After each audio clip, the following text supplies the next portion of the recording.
am Dr. Amber Kinser, and I am the department head for Department of Communication and Performance.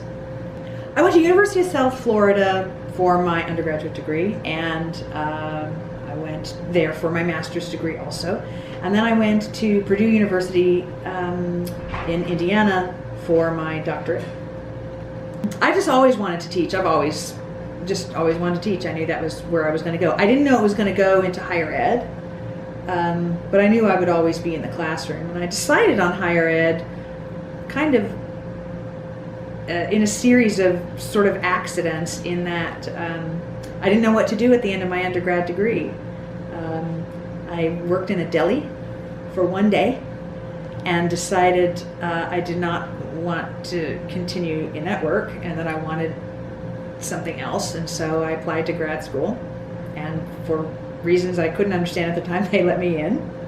And so I got through that master's program, and then I just wanted to, I worked for a couple of years teaching and not making any money. So, as adjuncts don't make very much money, so I decided that I wanted to teach and make a living. And so then the only way I could do that was to get my doctorate, so that's what I did. ETSU needed somebody who knew something about gender, so it was a good space for me. They also at the time needed someone who could talk some about matters of health communication, and I had just written a dissertation on how women talk about pregnancy, so it looked like I was going to be a good fit for that. ETSU is also in the South, and I grew up in Fort Lauderdale, but my mother's family is from North Carolina, and so I was raised in very southern ways. So I wanted to get back to the South and get closer to my family. So, and then ETSU had an opening in areas that looked like a good fit, so I came here, and I've been here since. I like communication people. I like people who can think on their feet, and people who are articulate, and people who perform, and we have all of that in the Department of Communication and Performance. And there really are good, thoughtful, caring faculty here who are deeply invested in their students. So I'm just very attracted to that. I've done some public address training for preachers. That was a really great experience. I also wouldn't have thought that I would be doing communication training for physicians or for gynecology residents, to talk to them about how to, understand their communication style and how to maximize it, and what some strengths and some pitfalls of their particular communication style, and then how to integrate other styles into it. So I wouldn't have thought that I would be in a position to train people in those groups. I have 2 undergraduate classes that tie for first place as my favorite courses to teach, and they are Speaking for Social Change and Family Communication. And I like those classes because they prompt students and me to think about something we're experiencing every single day in a very new way. So people are taking brand new looks at their family and the communication in that family and their own participation in that, and that's an exciting thing to watch students discover.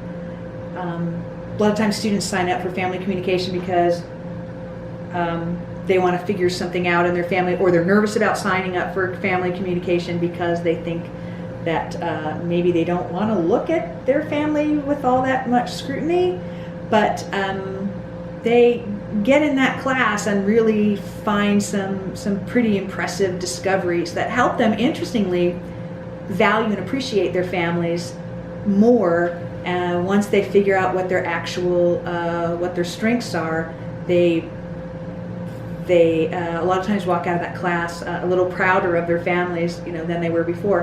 And Speaking for Social Change just teaches people to sort of rethink how all of it works, how all of social structure works, and whether or not people have equal access to opportunities and rewards and resources, and if not, then to think about how it is they could go about making a difference.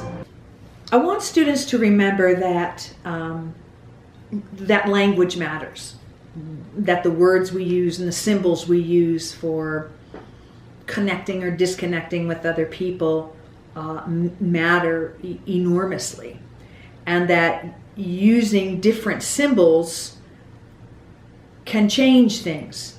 Using different language can change how we think about our world.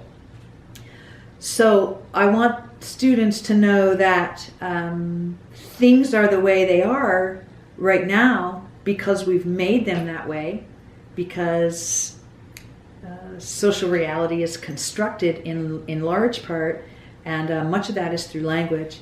And that if there are parts of that culture or society that need to be changed, that they can be. So we're not prisoners. I like when students see things they didn't see before. I like when students are thinking about parts of their everyday lives that they've been living in and with for years and years, and then once they're exposed to new ways of thinking about that, a whole new layer has been revealed for them, and that there are pathways of understanding that they have never taken before, and that shifts how they live in the world. Qualitative research methods. I like, that's the geek side of me, I suppose, likes to teach graduate students how to do research, and how to not be afraid of it or to think that it belongs to some other class of people, deep academics who can do that sort of thing. I like teaching graduate students how to go gather the stories of people and then to share them with audiences.